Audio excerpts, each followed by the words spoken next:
మేడ్చల్ జిల్లా గట్కేసర్ డివిజన్ పోచారం 8వ వార్డులో ఉన్న శ్రీ సాయి వాణి గ్రామర్ హై స్కూల్ గత 25 సంవత్సరాలుగా నాణ్యమైన విద్యను అందిస్తూ విద్యార్థుల భవిష్యత్తును తీర్చిదిద్దుతోంది. మా పాఠశాల ప్రత్యేకతలు అనుభవజ్ఞులైన మరియు అంకితభావం కలిగిన ఉపాధ్యాయులతో నాణ్యమైన విద్య, రవాణా సౌకర్యం, కంప్యూటర్ మరియు సైన్స్ ప్రయోగశాలలు, సహపాఠ్య మరియు సాంస్కృతిక కార్యక్రమాలు, కబడ్డీ, ఖోఖో వంటి క్రీడలు, జాతీయ స్థాయి పోటీలలో పాల్గొన్న విద్యార్థులు, 10వ తరగతిలో 100% ఉత్తీర్ణత ఫలితాలు, 2026-27 సంవత్సరానికి అడ్మిషన్లు ప్రారంభమయ్యాయి. ఫీజులు వసూలు చేయడం మాత్రమే కాదు, ప్రతి విద్యార్థికి ఉత్తమ విద్యను అందించి విద్యా విజయాలను సాధించేందుకు సహకరించడమే మా లక్ష్యం. ప్రియమైన తల్లిదండ్రులారా, మీ పిల్లల విద్యే వారి భవిష్యత్తుకు పునాది. మా పాఠశాలను సందర్శించి మా సౌకర్యాలను పరిశీలించి మీ పిల్లలను శ్రీ సాయి వాణి గ్రామర్ హై స్కూల్లో చేర్పించండి. వివరాలకు సంప్రదించండి. మా ఫోన్ నెంబర్ 9866757173.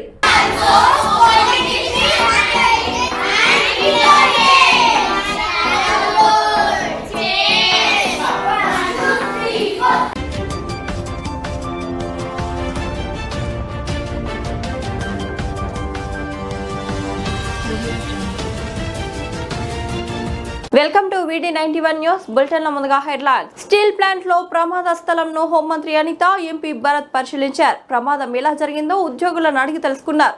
సహాయక చర్యలను పర్యవేక్షించారు. క్షతగాత్రులను అందుతున్న వైద్యంపై ఆరా తీశారు.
బ్లాస్ట్ అవ్వడం వల్ల ఇక్కడ మిషన్ దగ్గర పనిచేసేటటువంటి వర్కర్స్ ఎవరైతే ఉన్నారో వాళ్ళు ఎస్కేప్ కావడానికి కూడా ప్రయోజనం లేకుండా వాటిలో కోడి గారి చాలా తక్కువ రేంజ్ అయిపోయింది. అదే ఆటోమేటిక్గా బ్లాస్ట్ అయితే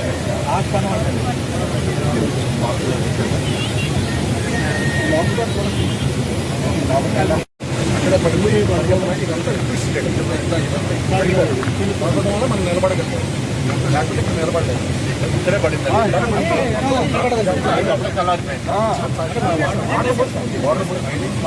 లౌడ్ అంటే బ్లాస్ట్, లౌడ్ హాట్, లౌడ్ కూడా లౌడ్ లౌడ్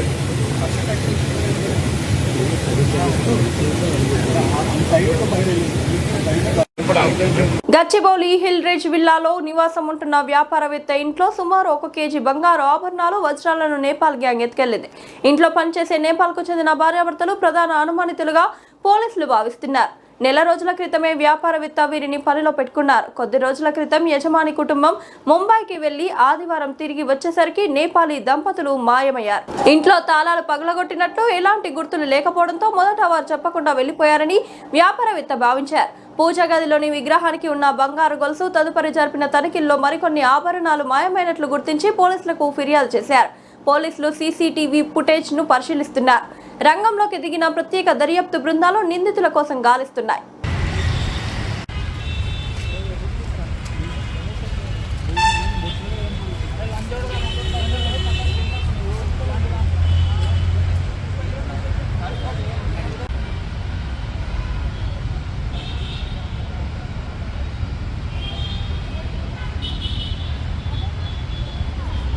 తమను దూషించిన సెంట్రింగ్ కార్మిక సంఘాలపై చర్యలు తీసుకోవాలంటూ మేడ్చల్ జిల్లా గట్కేసర్ భవన నిర్మాణ కార్మికులు మేస్త్రీల సంఘం ఆధ్వర్యంలో ఆగ్రహం వ్యక్తమైంది. పోచారం పరిధిలోని రాజీవ్ గృహకల్ప కాలనీలో కార్మికులు సోమవారం భారీ నిరసన ర్యాలీ చేపట్టారు. నిర్మాణ రంగంలో రక్తాన్ని చెమటగా మార్చే కార్మికులకు దళారీలు మోసగాళ్లు అంటూ సెంట్రింగ్ కార్మికులు సంఘాల అనుచిత వ్యాఖ్యలపై కార్మిక లోకం బగ్గుమంది. భవన నిర్మాణ కార్మికుల ఆత్మగౌరవాన్ని దెబ్బతీసేలా మాట్లాడితే సహించేది లేదని మేస్త్రీల సంఘం నేతలు హెచ్చరిస్తున్నారు.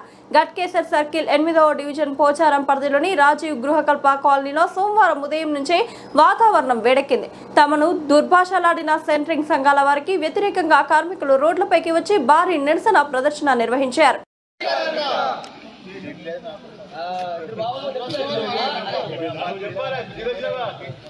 ఏం తెలియదా?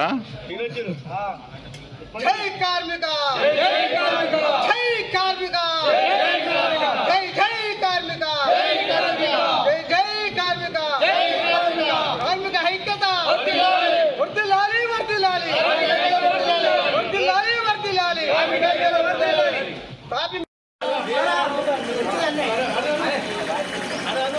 అనండి.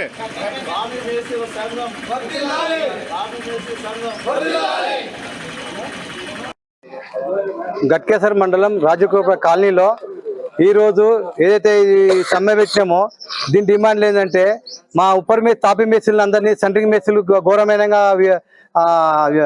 విమర్శించడం అయింది. దానికోసమే మేము ఈరోజు మీటింగ్ పెట్టినాము. వాళ్ళు మాకు రేట్లు పెరగాలని చెప్పి పెంచడం జరిగింది అన్నారు. మరి రేట్లు పెరిగిన దానికి మేము పెంచకుండా వాళ్ళకి వాళ్ళు పెంచుతారు, మమ్మల్ని అడుగుకుంటాం, మమ్మల్ని ఘోరంగా కించపరిచారు. కాబట్టి ఎవరైతే కించపరిచిన ఆయన ఉన్నాడో మా డిమాండ్ ఏంటంటే కించపరిచిన మాకు బహిరంగ క్షమాపణ చెప్తే మేము విరమిస్తాము. వాళ్ళు రేట్లు మామూలు వాళ్ళు పెంచుకోవడం కరెక్ట్ కాదు. అది దానికోసమే వాళ్ళు మాతో ఏకమై వస్తే వాళ్ళు మేము రేట్లు పెంచుకునే అవకాశం ఉంటుంది. మా ప్రధాన డిమాండ్ ఏంటంటే రేటు పెరగడం కాదు, కానీ ఆయన మాకు క్షమాపణ చెప్తే దీన్ని మేము నిర్ణయిస్తాము. ఈ రోజు మా రాష్ట్ర అధ్యక్షుడు ఉన్నాడు, ఆయన ఏం నిర్ణయం చేస్తే దాని ప్రకారం మేము కట్టుబడి ఉంటాము అని చెప్పింది మేము పాటిస్తాము. పోషార మున్సిపాలిటీ నుండి రాజీవ్ గృహపాల మాట్లాడుతున్నాము. మేస్త్రీ సంఘము మేము మాకు అన్యాయం జరిగింది కాబట్టి మేము ఇవాళ ముందుకు వచ్చినాము. మేస్త్రీ సంఘం మేస్త్రి అటావ్ సెంట్రింగ్ బచావ్ అన్న మాట విధానం చేసారు, మనం కించపరిచి మనం అడ్డగోలు మాట్లాడారు కాబట్టి మేము ఇవాళ ముందుకు వచ్చి మాట్లాడుతున్నాము. వాళ్ళు క్షమాపణ కోరాలేమోలని వాళ్ళు మేము ఇస్తే వాళ్ళు పని చేస్తారు. వాళ్ళు మమ్మల్ని అడిగి పని చేయాలి. వాళ్ళు ఎవరిని అడిగి రేటు డిసైడ్ చేసారో మాకైతే తెలియదు. మమ్మల్ని అడిగి మేస్త్రి అయితే ఎవరైతే పెద్ద మేస్త్రి ఉంటాడో ఆ మేస్త్రిని వచ్చి రేట్లు అడగాలి. వాళ్ళు మా దగ్గర అడగాలి చేయలే. వాళ్ళంతా వాళ్ళ రేట్లు డిసైడ్ చేసుకురు, వాళ్ళంతా వాళ్ళే మాట్లాడుకురు, వాళ్ళే కొట్లాడి వాళ్ళే మళ్ళీ మేస్త్రి కించపరిచి మేస్త్రి ఆటావు సెంట్రింగ్ బచావ్ అని మా విధానం చేశారు. అది కరెక్ట్ కాదు. తర్వాత ఫస్ట్ మేస్త్రి తర్వాతనే సెంట్రింగ్. అంతేగాని ఇష్టం వచ్చిన మాట్లాడి ఇష్టం వచ్చిన రేట్లు ఎంచుకొని ఎవరిని అడిగి పెంచారు రేట్లు? ఆ రేటు వర్కౌట్ అదే కాదు, అసలు ఎవరిని అడిగి పెంచిరాలు అది పద్ధతే కాదు. మళ్ళీ అడగాలి, మా దగ్గర రావాలి, మళ్ళీ పిలిచిపోయి అన్నదమ్ముల కూర్చొని మాట్లాడుకొని ధర్నా చేయాలి. మా అందరం కలిసి మేము అందరం కలిసి చేస్తే మాకు స్పందన దొరుకుతుంది. వాళ్ళు ఒకరే వేసుకొని ఎక్కడ వేసిరో ఎవరితో మాట్లాడారో అసలు ఏం తెలియదు మాకు. వాళ్ళంతా వాళ్ళే మాట్లాడుకోరు, వాళ్ళంతా వాళ్ళే చేసుకోరు, వాళ్ళే రేట్లు వేసుకుంటారు. ఎవరు ఇస్తారు రేట్లు? మేము ఇస్తారే వాళ్ళకి రేటు, మేము లేదు రేట్ ఎట్లా వస్తుంది వాళ్ళకు?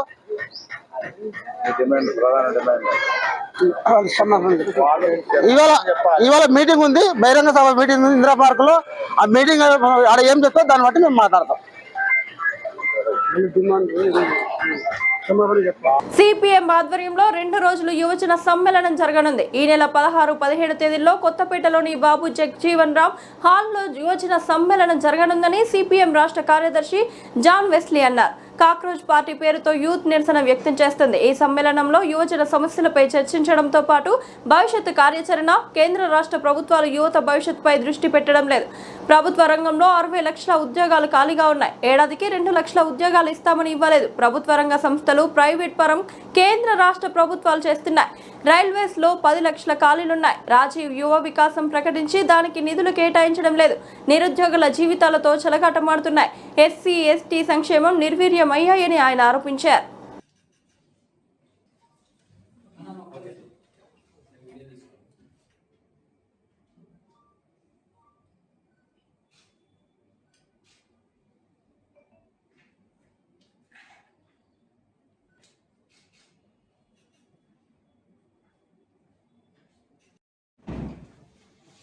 మీడియా మిత్రులందరికీ నమస్తే. సిపిఎం పార్టీ ఆధ్వర్యంలో రాష్ట్ర జూన్ 16-17 తేదీల్లో పీజేఆర్ భవన్ కొత్తపేటలో జరగబోతుంది. ఈ సమ్మేళనానికి పార్టీ పొలిట్ బ్యూరో సభ్యులు బివి రాఘవులు గారు, అలాగే సిపిఎం పార్టీ కేంద్ర కమిటీ సభ్యులు తమ్మినేని వీరభద్రం, జాన్ వెస్లీ గారికి పార్టీ 15 నుంచి ప్రారంభం కాబోతున్నాయి. అక్కడ వాటికి సంబంధించినటువంటి విషయాల మీద ముఖ్యమంత్రి గారు మాట్లాడారు. మరి 15 క్లాసులు ప్రారంభం కాబోతుంది. ఖాళీగా ఉన్న టీచర్ పోస్టులన్నీ భర్తీ చేయాలి కదా. క్రీడలను ప్రోత్సహించాలంటే ఈటీ టీచర్ల పోస్టులు భర్తీ చేయాలి కదా. పిల్లలు పత్రికలు వార్తలు చదివేటట్టుగా కొంత టైం కేటాయించాలని ఈరోజు ముఖ్యమంత్రి అంటున్నాడు. మరి పాఠశాలల్లో కాలేజీల్లో లైబ్రరీలు ఉండాలి కదా, పుస్తకాలు ఉండాలి కదా. వాటన్నిటికీ ఏమీ లేకుండానే పత్రికల్లో కొన్ని ప్రకటించేసి మేము ఇవన్నీ చేస్తున్నామని చెప్పి ప్రజల్లో భ్రమ పెట్టడానికి కానీ వాటికి అవకాశాలను కల్పించేటటువంటి చర్యలు. అందుకని ఈ నేపథ్యంలోనే మొత్తం యువజన అంటే యువతి యువకుల సమస్యల మీద రాష్ట్ర వ్యాప్తంగా సిపిఎం పార్టీ ఆధ్వర్యంలో ఆందోళన పోరాట కార్యక్రమాలు నిర్వహించాలనేటువంటి ఉద్దేశంతోనే ఈ నెల 16-17 తేదీల్లో యువ సమ్మేళనం సిపిఎం పార్టీ ఆధ్వర్యంలో నిర్వహిస్తున్నాం. ఈ కార్యక్రమానికి ఇంతకుముందు చెప్పినటువంటి నాయకులంతా కూడా హాజరు కాబోతున్నారు. ఈ దాంట్లో ఈ నిరుద్యోగ సమస్య వెంటనే ఖాళీ పోస్టులు అన్ని కూడా భర్తీ చేయాలనేటువంటి అంశంతో పాటు మిగతా యువకులు ఎదుర్కొంటున్నటువంటి సమస్యలన్నింటి మీద ఒక ఆందోళన పోరాట కార్యక్రమాన్ని ఈ సదస్సులో నిర్వహించబోతున్నాం. ఆ సదస్సులో రాష్ట్ర వ్యాప్తంగా ఈ ఉద్యమాన్ని కేంద్ర రాష్ట్ర ప్రభుత్వ విధానాలు, ప్రజా వ్యతిరేకమైనటువంటి విధానాలు, ముఖ్యంగా యువతకు వ్యతిరేకమైనటువంటి విధానాలు, యువతకు ఇచ్చినటువంటి హామీల అమలు కోసం ఈ పోరాటాన్ని నిర్వహించాలని చెప్పి సిపిఎం పార్టీ భావిస్తుంది. పెద్ద సంఖ్యలో యువకులు పాల్గొని ఈ సదస్సును జయప్రదం చేయాలని చెప్పి కోరుతున్నాను. అలాగే 18 సంవత్సరాలు నిండినటువంటి యువతులకంతా కూడా స్కూటీలు ఇస్తారని చెప్పి ముఖ్యమంత్రి రేవంత్ రెడ్డి ఆదేశించారు. స్కూళ్ళు ప్రారంభమవుతున్నాయి, కాలేజీలు ప్రారంభమవుతున్నాయి. వాటిని వెంటనే అమలు చేసేటట్టుగా చర్యలు తీసుకోవాలి. ఆ రకంలో విద్యార్థుల సమస్యలు, హాస్టల్ సమస్యలు, అట్లాగే స్కూళ్ళ సమస్యలు వీటినంతా కూడా పరిష్కరించేటట్టుగా చర్యలు తీసుకోకపోతే ఈ ఉద్యమం తీవ్రమైనటువంటి రూపంలో కేంద్ర రాష్ట్ర ప్రభుత్వాల మీద కొనసాగుతుందని చెప్పి తెలియజేసుకుంటున్నాను. కేంద్ర రాష్ట్ర ప్రభుత్వాలు దేశ యువత యొక్క భవిష్యత్తుకు సంబంధించినటువంటి అంశాల మీద ప్రభుత్వాలు దృష్టి పెట్టడం లేదు. యువత అంతా కూడా నిర్వీర్యమైపోతున్నది. మరో రూపంలో అవమానాలకు గురి చేసేటటువంటి పద్ధతి వ్యక్తమవుతుంటే కాక్రోచ్ పార్టీ పేరుతో కూడా మా నిరసన యువత నిరసనలు వ్యక్తం చేస్తున్నటువంటి విషయాలు కూడా మనం గమనిస్తున్నాం. దేశవ్యాప్తంగా సంవత్సరానికి 2 కోట్ల ఉద్యోగాలు భర్తీ చేస్తామని చెప్పి హామీ ఇచ్చినటువంటి మోడీ ప్రభుత్వం అధికారంలోకి వచ్చిన తర్వాత ఉద్యోగాలు భర్తీ చేయకపోగా ఉన్న ఉద్యోగాల్ని తొలగిస్తున్నారు. సంవత్సరానికి 2 కోట్ల ఉద్యోగాలు వస్తాయని చెప్పి యువత ఓట్లేసి అధికారంలోకి వచ్చిన తర్వాత ఇప్పుడు ఆ యువతనే కూడా నిర్వీర్యమయ్యే పరిస్థితి వచ్చి ఆ వ్యతిరేకత అనేటటువంటిది.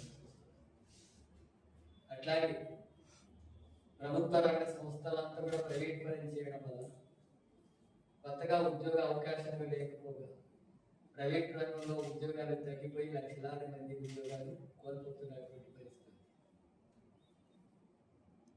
అట్లాగే దేశంలో నిరుద్యోగ సమస్య పరిష్కరించడానికి నిర్దిష్టమైనటువంటి ప్రతిపాదనలు ఏమి కేంద్ర ప్రభుత్వం నుంచి రావడం లేదు. అందుకనే దేశంలో దాదాపు 60 లక్షల ప్రభుత్వ రంగాల్లో 60 లక్షల ఉద్యోగాలు ఖాళీ ఉన్నాయి. వాటిని భర్తీ చేయడం, ఒక రైల్వేలోనే 10 లక్షల ఉద్యోగాలకు పైగా ఖాళీ ఉన్నాయి. వాటిని భర్తీ చేయడం లేదు, కొత్తగా పరిశ్రమలు పెట్టడం లేదు. ఉన్న ప్రభుత్వ రంగాన్ని ప్రైవేట్ పరం చేస్తున్నారు. ప్రైవేట్ రంగంలో ఉద్యోగాలు కోల్పోయి లక్షలాది మంది నిర్వీర్యమవుతున్నది తెలుస్తుంది. అట్లాగే ప్రైవేట్ రంగంలో రిజర్వేషన్స్ లేకపోవడం వల్ల ఆ రకంగా కింది తరగతి నుంచి చదువుకొని వచ్చినటువంటి ఎస్సీ, ఎస్టీ, బీసీ, మైనార్టీలు, పేద కుటుంబాలకు సంబంధించిన వరకు ప్రైవేట్ రంగంలో ఉద్యోగ అవకాశాలు కూడా ఉన్న కొద్దిపాటి ఉద్యోగాలు దొరకడం లేదు. అందుకని ఆ రూపంలో కేంద్ర ప్రభుత్వం వెంటనే ఇచ్చిన హామీ మేరకు దేశవ్యాప్తంగా ఖాళీగా ఉన్నటువంటి పోస్టులన్నింటినీ కూడా భర్తీ చేయాలని చెప్పి సిపిఎం పార్టీగా డిమాండ్ చేస్తున్నారు. కూడా గతంలో టీఆర్ఎస్ అధికారంలోకి రాకముందు వచ్చేప్పుడు తెలంగాణలో టీఆర్ఎస్ అధికారంలోకి వస్తే ప్రతి ఇంటికి ఒక ఉద్యోగం లేదా ఉపాధి అవకాశాలు కల్పిస్తామని హామీ ఇచ్చారు. వాళ్ళ అధికారంలోకి వచ్చిన తర్వాత ఆ ఉద్యోగ అవకాశాలు కల్పించలేదు. ఆ రకంగా ప్రభుత్వం నుంచి గదిలు ఇచ్చినటువంటి దాంట్లో నిరుద్యోగుల పాత్ర చాలా కీలకమైనది. అలాగే కొత్తగా కాంగ్రెస్ పార్టీ అధికారంలోకి వచ్చేటప్పుడు మేము అధికారంలోకి వస్తే సంవత్సరానికి ఒక సంవత్సరంలోగా 2 లక్షల ఉద్యోగాలు భర్తీ చేస్తామని చెప్పి హామీ ఇచ్చారు ఎన్నికల మేనిఫెస్టో. కాంగ్రెస్ అధికారంలోకి వచ్చిన తర్వాత కొత్తగా నోటిఫికేషన్స్ చేయడం అనేది కేవలం 17,000 మాత్రమే ఇచ్చింది నోటిఫికేషన్. గతంలో బీఆర్ఎస్ అధికారంలో నోటిఫికేషన్స్ ఇచ్చి సెలక్షన్స్ అయిపోయిన తర్వాత పోస్టింగ్లు ఇచ్చినటువంటివి పోలేదు. కానీ కొత్తగా నోటిఫికేషన్స్ ఇవ్వడం అనేటటువంటిది కాంగ్రెస్ వచ్చిన తర్వాత ఒక 15,000 మాత్రమే ఇచ్చింది. అంటే ఉద్యోగాలు 2 లక్షల ఉద్యోగాలు ఖాళీ చేసి అది భర్తీ చేయడం లేదు రేవంత్ రెడ్డి ప్రభుత్వం. అట్లాగే రాజీవ్ యువ వికాస్ అనేటటువంటి ఒకటి ఏర్పాటు చేశారు. దానికి ఒక 5-6 వేల కోట్లు కూడా కేటాయిస్తున్నట్టు ఏర్పాటు చేసేటటువంటి క్రమంలో బట్టి విక్రమార్క ఉప ముఖ్యమంత్రి వీళ్ళంతా కూడా చెప్పారు. కానీ అధికారంలోకి వచ్చి 2.5 సంవత్సరాలు అయిన తర్వాత కూడా వాటి ఊసేది బడ్జెట్లో వాటికి నిధులు కేటాయించడం లేదు.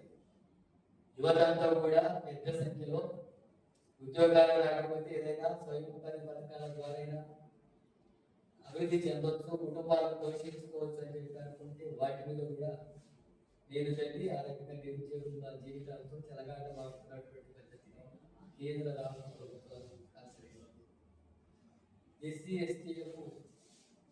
ఎస్సీ ఎస్టీ కార్పొరేషన్ల ద్వారా ఉపాధి అవకాశాలు కలిగించడానికి గత ప్రభుత్వాలు చెప్పుకుంటూ వచ్చి ఈ ప్రభుత్వం కూడా కొత్తగా ఒక్కరికి కూడా ఎలాంటి నిధులు కేటాయించడం, ఆ రకంగా ఎస్సీ ఎస్టీల సంక్షేమ పథకాలు కూడా నిర్వీర్యమైనటువంటి పరిస్థితి.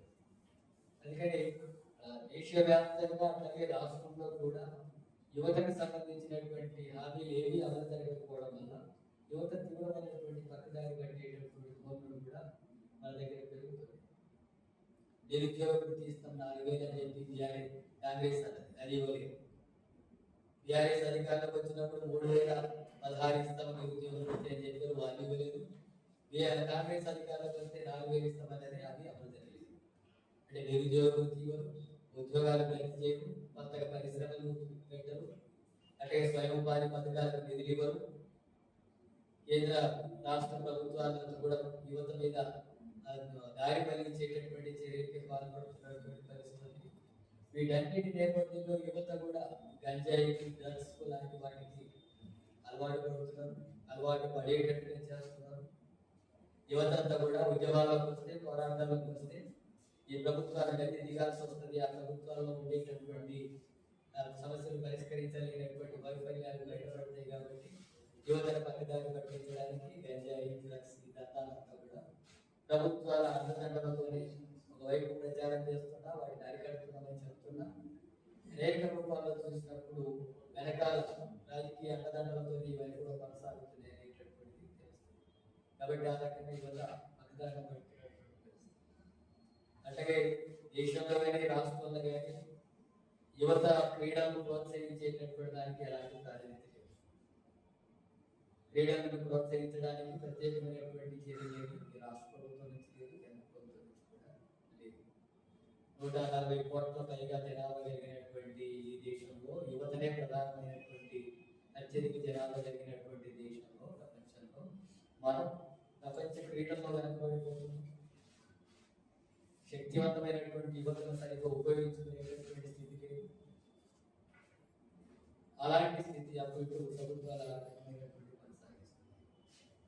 అట్లాగే దేశవ్యాప్తంగా యువతనంతో కూడా పట్టుదారి పెట్టించేటటువంటి వాటిలో భాగంగా ఈరోజు మరోవైపు ఈ మొత్తోన్మాద రాజకీయాలను ముందుకు తీసుకొస్తుంది. ఈ మొత్తోన్మాద రాజకీయాల్లో మొత్తోన్మాదాన్ని వ్యతిరేకం చేసి ప్రజా సమస్యల నుంచి, నిరుద్యోగ సమస్యల నుంచి పక్కదారి పట్టించేటటువంటి పద్ధతుల్లో కాలం గడుపుకొని ప్రభుత్వాలు అధికారంలోకి కొనసాగడానికి బీజేపీ ప్రయత్నం చేస్తుంది. ఇచ్చినటువంటి హామీలు అమలు చేయకుండా మద్దతు పెట్టేటటువంటి పద్ధతిని ఇప్పుడు ఉన్నటువంటి కాంగ్రెస్ ప్రభుత్వం కూడా కొనసాగిస్తుంది.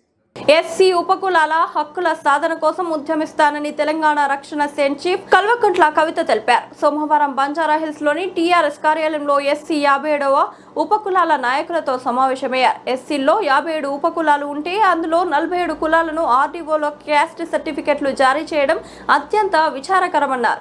అన్ని కులాలకు తహసీల్దార్ లే క్యాస్ట్ సర్టిఫికెట్లు ఇచ్చేలా ప్రభుత్వంపై ఒత్తిడి తీసుకువస్తామన్నారు. సమాజంలో అత్యంత వెనుకబడిన ఎస్సీ ఉపకులాల్లో విద్యార్థులకు ఎలాంటి ప్రవేశ పరీక్ష లేకుండా గురుకులాల్లో సీట్లు కేటాయించాలని డిమాండ్ చేశారు. ఎస్సీ స్పెషల్ డెవలప్మెంట్ ఫండ్ నిధుల్లోనూ ఉపకులాలకు ప్రత్యేక వాటా ఇవ్వాల్సిందేనని తేల్చి చెప్పారు. నాకు బాగా బలంగా అనిపించింది. విద్యా వైద్యం ఏదైతే మనం అనుకున్నామో ఆ విద్యలో వైద్యంలో ఇప్పుడు కూడా వివక్ష కొనసాగుతూనే ఉంది.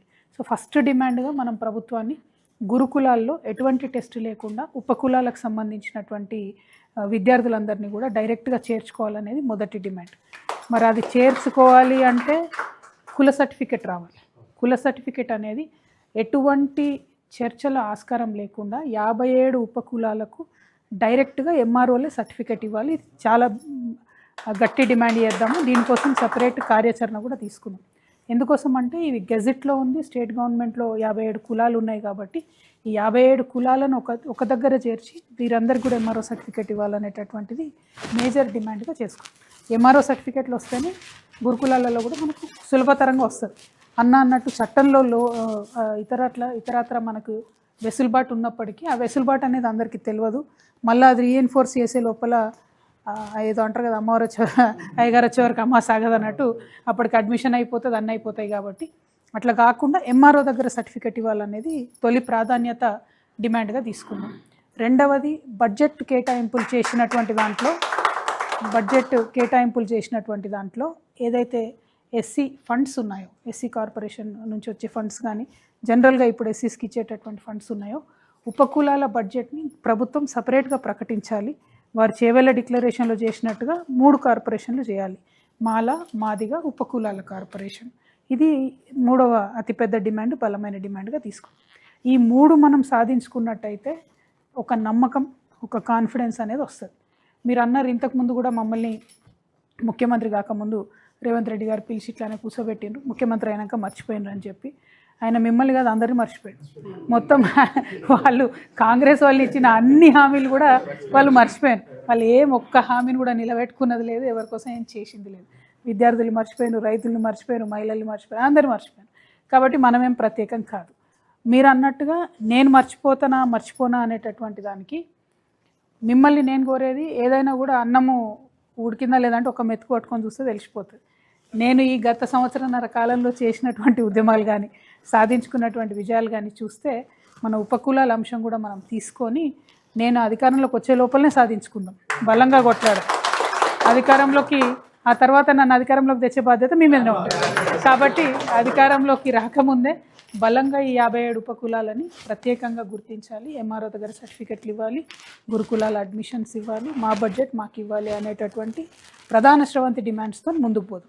ఇందులో ఉపకులాల్లో మేజర్గా మీరందరూ చెప్పినటువంటి దాంట్లో అందరం కళాకారులమే. దాదాపు కళాకారులకు సంబంధించి మేము ఒక ప్రత్యేక కార్యాచరణ ఇదివరకే తీసుకున్నాం, అది మీకు అవగాహన ఉంటుంది. కళాకారులకు ఈ ప్రభుత్వం కళాకారులుగా గుర్తించి 500 రూపాయలు ఇస్తే కేంద్ర ప్రభుత్వం యాక్చువల్లీ 5,500 ఇస్తుంది. 6,000 పెన్షన్ వచ్చేటటువంటి ఆస్కారం ఉంది కళాకారులకు. ఈ ప్రభుత్వానికి ఎన్నిసార్లు చెప్పినా కూడా కళాకారులకు ప్రత్యేక మీటింగ్లు పెట్టినాం, జిల్లాకు మీటింగ్లు పెట్టి కూడా చెప్పినాం. ఇప్పుడు మెల్లగా కళాకారులకు సర్టిఫికెట్లు ఇస్తూ ఉన్నారు. సో ఆ కళాకారులకు సర్టిఫికెట్లు ఇవ్వడానికి మురళీధర్ దేశపాండే గారని సపరేట్గా పనిచేస్తున్నారు. వారితో మిమ్మల్ని కూడా అటాచ్ చేస్తాము. ఇమీడియట్గా మీరు వాళ్ళతో అటాచ్ అయ్యి సర్టిఫికెట్స్ కోసం అప్లై చేసుకున్నట్టయితే మనకు ఉపకులాల్లో ఉన్న కళాకారులందరూ కూడా కళాకారుల సర్టిఫికేట్ వస్తే పెన్షన్ 6,000 రూపాయల వరకు వచ్చేటటువంటి ఆస్కారం ఉంటుంది. ఈ రాష్ట్ర ప్రభుత్వానికి పదే పదే మేము చెప్తూ వచ్చినాం. ఏమని అంటే మీరు ఒక 500 ఇవ్వండి, గుర్తింపు కార్డు ఇవ్వండి, గుర్తింపు కార్డు ఇస్తే చాలు మిగతా పెన్షన్ వస్తుందని చెప్పి. సో ఆ స్కీమ్లో మనం కళాకారులకు సంబంధించి మాట్లాడుకున్నాం. అదేవిధంగా దళిత పూజారులు బైండ్లకు సంబంధించినటువంటి సమస్య మీరు చెప్పడం జరిగింది. ఇవాళ రేపు ఉన్నటువంటి పరిస్థితుల్లో మొత్తం జీవన స్థితిగతులన్నీ మారిపోయినాయి. అసలు గ్రామ దేవతలుగా చిన్న చిన్నగా ఉన్న గుళ్ళన్నీ కూడా పెద్ద పెద్ద ఆలయాలు అయిపోయి అక్కడ అందరూ కూడా వచ్చి పూజలు చేయడం జరుగుతుంది. బైండ్ల కానీ కుమ్మర కానీ మొదటి ఆధిపత్యం ఉంటుంది, మొదటి బోనం మట్టి బోనం ఎత్తేది ఉంటుంది. సో ఆ పాత ఆచారాలన్నీ కూడా డిస్టర్బ్ అయిపోయినాయి. సో నేనేమంటున్నా అంటే మనకు ఆ ఐడెంటిఫికేషన్ ఎట్లా చేద్దాం, ఎట్లా ఊర్లలో ఉండేటటువంటి గ్రామ దేవతలకు ఈ 57 కులాలు 57 కులాలు మనం ఒక ఐక్యంగా ఉన్నట్టయితే ఖచ్చితంగా దళిత పూజారులకు సంబంధించిన అంశం కూడా సాధించుకోవచ్చు. వాస్తవానికి మొన్న కూడా డిస్కషన్ చేసుకున్నప్పుడు ఏమనుకున్నామంటే గ్రామ దేవతలకు సంబంధించి ధూపదీప నైవేద్య స్కీమ్ వస్తలేదు ఎక్కువ. అవి రావాలి. గ్రామ దేవతలకు ఉన్న ఆలయాలకు సంబంధించి ధూపదీప నైవేద్యాలు వచ్చే విధంగా చేస్తే ఆటోమేటిక్గా మన పూజారులకు అనేది ఒక గుర్తింపు వస్తుంది. సో ఆ పాత పురాతన గ్రామీణ సంస్కృతిని పరిరక్షించుకునేటటువంటి దాంట్లో ఈ కులాలను ఎట్లా జోడించాలి, ఎట్లా కలుపుకోవాలి అనేది మాత్రం ఇంకా డీప్గా డిస్కషన్ చేసుకోవాలి. బట్ సాధించుకోవాల్సిన అంశాల్లో అది కూడా ఒకటని నేను బలంగా చెప్పగలుగుతాను. లిడ్ క్యాప్కి సంబంధించిన అంశాల్లో మీరు అన్నట్టు హైదరాబాద్ సిటీలో ఉన్న లిడ్ క్యాప్, గచ్చిబౌలిలో ఉన్న భూములను కూడా ఈ ప్రభుత్వం పరాధీనం చేస్తుంటే ఆ అంశాన్ని కూడా మేము లేవనెత్తడం జరిగింది. ఎవరికి తెలియకుండా అది కంప్లీట్గా ప్రైవేట్ వాళ్ళకు ఇచ్చేటటువంటి పరిస్థితి ఉంటే దాన్ని కూడా లేవనెత్తిన, దాన్ని కూడా కాపాడుతాం. ప్రతి జిల్లాలో లిడ్ క్యాప్ భూములు ఉన్నాయి. అంతకుముందు లిడ్ క్యాప్ భూములకు సంబంధించి బీఆర్ఎస్ గవర్నమెంట్ అయినా ఇప్పుడున్న గవర్నమెంట్ అయినా ఇస్తామని చెప్పారు కానీ డబ్బులు ఇవ్వలేదు. ఇప్పుడున్న పరిస్థితులు ఏమవుతుందంటే ఆ భూములన్నీ గ్రామాల్లోకి లోపలికి వచ్చినాయి. గ్రామస్తులు కూడా అబ్జెక్షన్ చేస్తున్నారు అక్కడక్కడ. అప్పుడు మేము